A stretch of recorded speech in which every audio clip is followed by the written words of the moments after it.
Hello दोस्तों। सोचिए अगर आपकी जिंदगी भर की खून पसीने की मेहनत का पैसा कोई चुरा ले तो आप क्या करोगे। कुछ इसी तरह की मूवी आज हम आपके लिए लेके आए हैं। तो उस मूवी का नाम है हीरोइक लूजर। तो मूवी की शुरुआत होती है एक छोटे से शहर से, जहां तीन लोग एक बंद पड़ी कंपनी को देख रहे होते हैं, जिसमें से दो हस्बैंड वाइफ होते हैं जिनका नाम था फर्मीन और लिंडिया, और तीसरे का नाम होता है एंटोनियो। तीनों उस कंपनी को देख रहे होते हैं और उसे फिर से स्टार्ट करने को सोचते हैं। वह लोग उसे एक कोऑपरेटिव बनाना चाहते थे और किसानों के लिए एक गोदाम बनाना चाहते थे। दरअसल ये बंद कंपनी किसी डेलुका नामक शख्स की थी, लेकिन ये लोग उससे ये कंपनी खरीदना चाहते थे। एंटोनियो उसे लेकर ज़्यादा कॉन्फिडेंट नहीं था, लेकिन फर्मिन और लिंडिया बहुत ज़्यादा कॉन्फिडेंट थे, जैसे कि ये इनका सपना हो। एंटोनियो बहुत साल पहले यहाँ एक रोड कॉन्ट्रैक्टर के तौर पे इस शहर में आया था, लेकिन यहाँ रोड कंस्ट्रक्शन का काम बंद हो जाने के बाद वो यहीं रुक गया था और उसने एक पंचर की दुकान खोल ली थी। उसके बाद हम देखते हैं कि दूसरे दिन एंटोनियो उसके दोस्त के साथ फर्मिन को मिलने आता है, जिसका नाम था रोलो। वह यहाँ एक रेलवे स्टेशन का हेड है। वो तीनों बात कर रहे होते हैं, तभी वहाँ फर्मिन की वाइफ लिंडिया आती है और उनसे पूछती है कि क्या तुमने डेलुका से बात की। दरअसल डेलुका उस बंद कंपनी का मालिक होता है। ये लोग उसे कंपनी खरीदने की बात करने वाले थे। एंटोनियो बताता है कि मैंने डेलुका से बात की है और वह तुम दोनों को मिलने के लिए तैयार हो गया है। उसके बाद फर्मिन और लिंडिया डेलुका से मिलने जाते हैं। वह डेलुका से कंपनी की कीमत पूछते हैं, तो वह बताता है कि $3 लाख में मैं ये कंपनी बेचना चाहता हूँ। उनके पास इतना पैसा तो नहीं होता, लेकिन फिर भी वह उसके साथ इसकी डील करके आ जाते हैं। उसके बाद फर्मिन और एंटोनियो पूरे शहर में सभी लोगों से पैसे इकट्ठे करने के लिए जाते हैं और जो भी उन्हें पैसा देगा उनको वो पार्टनर बनाने की सोचते हैं। सबसे पहले वो गोमेज भाइयों के पास जाते हैं। गोमेज भाई वो लोग थे जो शहर में कोई ना कोई नया इनोवेटिव काम करते थे और नया नया बिजनेस करने की सोचते थे, लेकिन हर बिजनेस में वो फेल ही हो जाते हैं और उनको ये बात बताते हैं। उन भाइयों को ज़्यादा कुछ समझ में नहीं आता, लेकिन फिर भी वह उनको बंटवारे में मिले $12,000 उन्हें दे देते हैं। फिर वह एक दुकानदार के पास जाते हैं जिसका नाम था साफा, और वह उन्हें $11,000 दे देता है। उसके बाद वह मिस लानोस के पास जाते हैं जो अपना गुल्लक तोड़ के $2500 उन्हें दे देती है। उसके बाद वह सुकड़े काचेता के पास जाते हैं। वह उन्हें $30,000 दे देता है।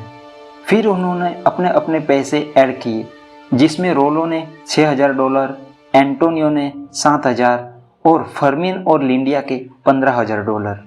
फिर वह मेडिना के पास जाते हैं। मेडिना एक नदी के किनारे रहता था और मछली पकड़ के अपने परिवार का गुजारा चलाता था।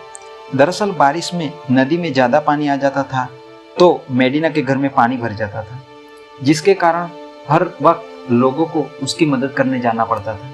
शहर वाले उसकी मदद कर करके थक गए थे, इसलिए उन्होंने सोचा कि उसे कुछ पैसे देकर दूसरी जगह घर लेने के लिए बोला जाए। मेडिना को वो सब पैसे देते हैं और एक कागज़ पर साइन करवाते हैं, लेकिन मेडिना उनसे पैसे भी ले लेता है और कागज़ पर साइन कर लेता है। उसके बाद वह एक सेकंड हैंड कार ले लेता है और कुछ सामान खरीद लेता है और बच्चों के लिए खिलौना वगैरह खरीद लेता है, लेकिन वहाँ से जाता नहीं। वो सब खरीदने के बाद उसके पास $2,153 बचे थे, जो वो फर्मिन को दे देता है। इतने लोगों को मिलने के बाद भी उनके पास उतना पैसा जमा नहीं हुआ था, तो फर्मिन उस शहर के सबसे ज़्यादा रईस इंसान से मिलने जाता है, जिसका नाम था कार्मेन लॉर्गियो, जो लॉर्गियो कंपनी की मालिक थी। फर्मिन उसको उसका आइडिया बताता है और उसे ये पसंद आता है और वह उन्हें $1,00,000 देने के लिए तैयार हो जाती है, लेकिन वो फर्मिन से एक शर्त रखती है कि वो उसके बेटे हर्नन को अपने साथ रखे और उसको अपना पार्टनर बनाए। दरअसल कार्मेन का बेटा हर्नन कुछ काम नहीं करता था और वह आवारागर्दी करता रहता था और कार्मेन को उसके ऊपर जरा सा भी भरोसा नहीं था। इसीलिए वह चाहती थी कि वो फर्मिन के साथ रह के कुछ काम करे और सही रास्ते पे आ जाए। फर्मिन कार्मेन की यह शर्त मान लेता है कार्मेन की अच्छी पहचान थी, तो फर्मीन ने कार्मेन को डेलुका पर जोर डालने के लिए बोला और डेलुका $2,50,000 में कंपनी बेचने के लिए राजी हो गया। इस तरह उनके पास कुल $1,58,653 जमा हो जाते हैं और बाकी पैसे वह बैंक से ब्याज पर लोन लेने की सोचते हैं। उसके बाद उन्होंने जितना पैसा इकट्ठा किया था उसे बैंक के लॉकर में जमा करवाने जाते हैं और लॉकर में जमा करवा देते हैं। वह सब बहुत खुश होते हैं। दूसरे दिन फर्मीन पर बैंक से कॉल आता है और उसे बैंक मैनेजर बैंक में बुलाता है।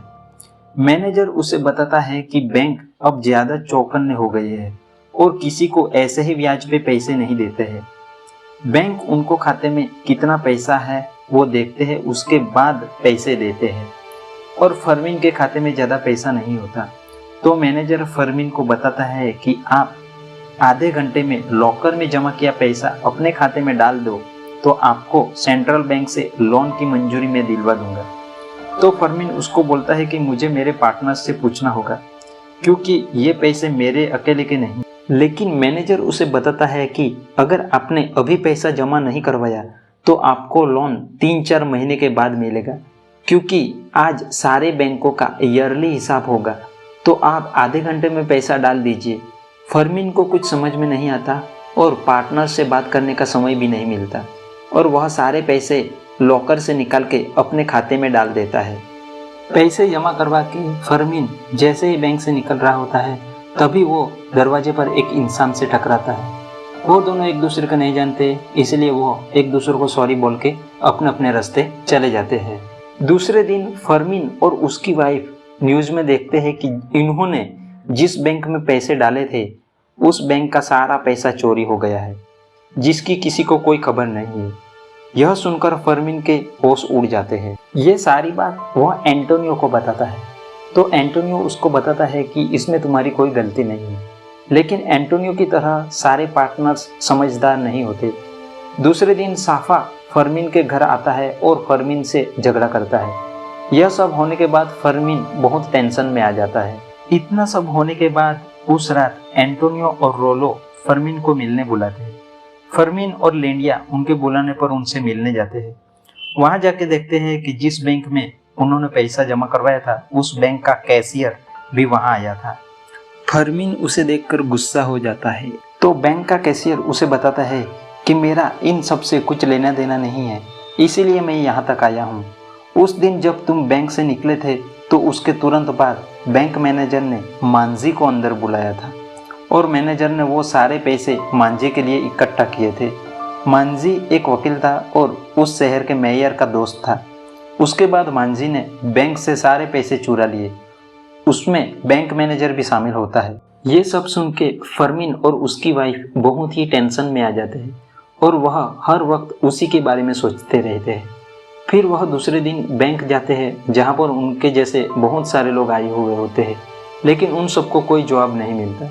फर्मीन और लिंडिया बैंक से घर आने के लिए निकलते हैं तो टेंशन के कारण फर्मीन का ध्यान भटक जाता है और उनका एक्सीडेंट हो जाता है, जिसमें लिंडिया की डेथ हो जाती है और फर्मीन का सब कुछ लूट जाता है। उसके बाद हम देखते हैं रोड्रिगो को, जो फर्मीन और लिंडिया का बेटा होता है।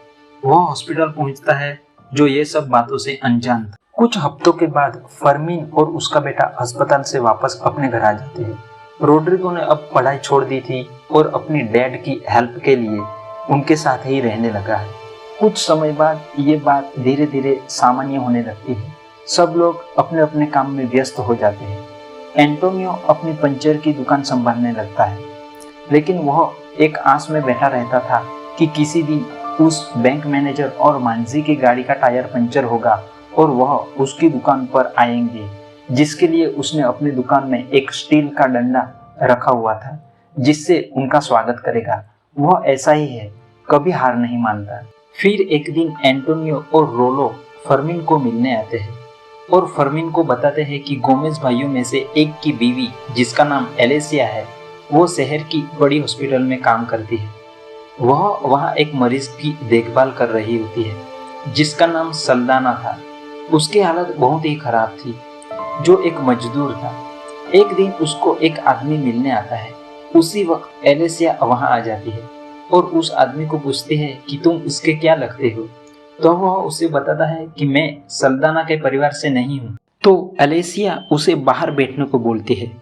उसके जाने के बाद सल्दाना एलेसिया को बताता है कि वह आदमी उसे काम देता था और उसका नाम मांजी है। ये नाम सुनकर एलेसिया सल्दाना से और पूछताछ करने लगती है। तो पता चलता है कि मांजी ने उसे आखिरी काम दिया था। शहर के बाहर एक फार्म था जिसे मांजी ने अभी अभी खरीदा था, जिसके बीचों बीच पेड़ों से ढका हुआ एक टीला था, जहां पर उसको बड़ा सा गड्ढा खोदने के लिए बोला था। ये सारी बातें सल्दाना एलेसिया को बताने के बाद मर जाता है और ये बात एलेसिया गोमेज भाइयों को बताती है और गोमेज भाई एंटोनियो को बताता है और एंटोनियो ये बात अब फर्मिन और उसके बेटों को बता रहा होता है। उसके बाद वह सारे पार्टनर्स की एक मीटिंग बुलाते हैं जिसमें सब पार्टनर्स आते हैं।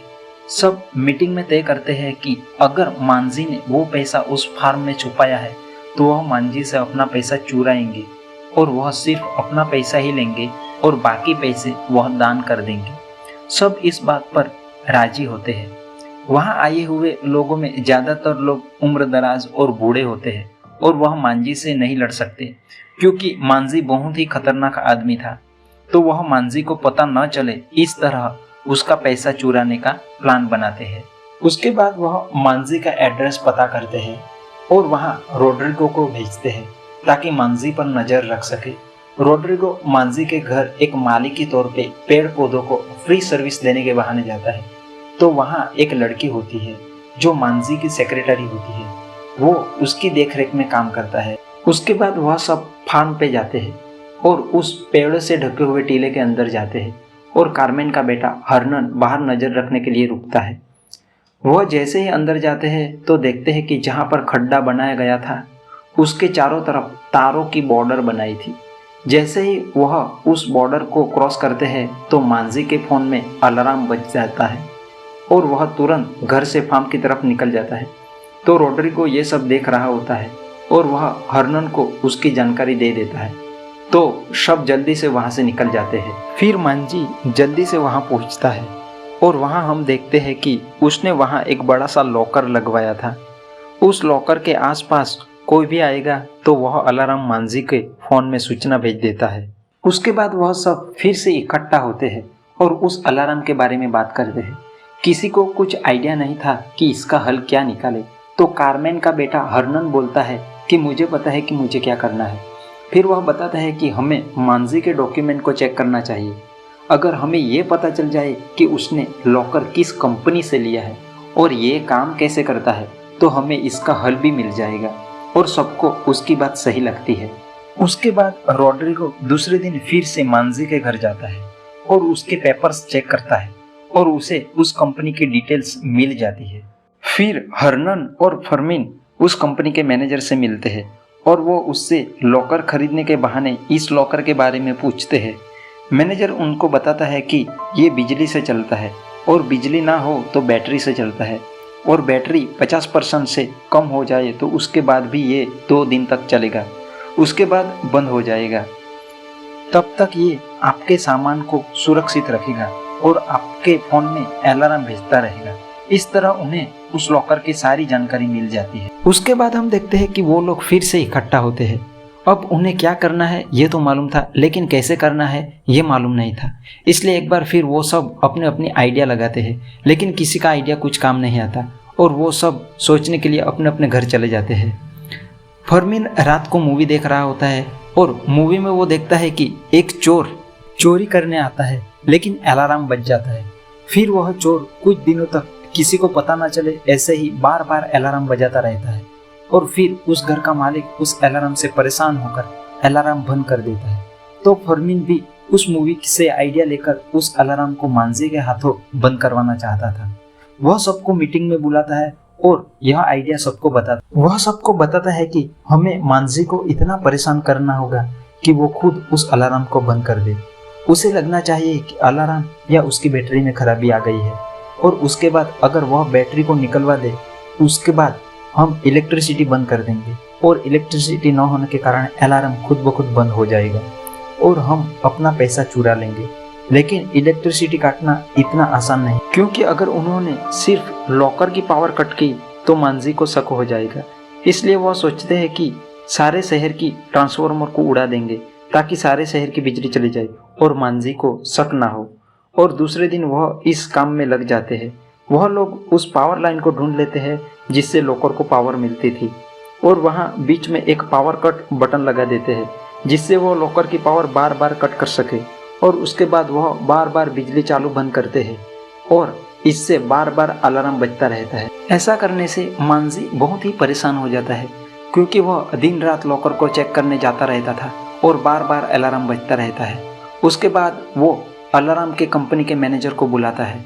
वह उसे लॉकर को चेक करने के लिए बोलता है, लेकिन सब कुछ ठीक होता है तो मांझी बहुत ही परेशान हो जाता है।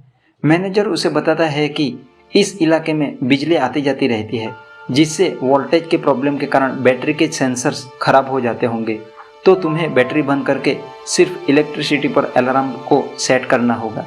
यह बात सुनकर मांझी थोड़ा परेशान होता है, पर वह मान जाता है और बैटरी के कनेक्शन को काट देता है।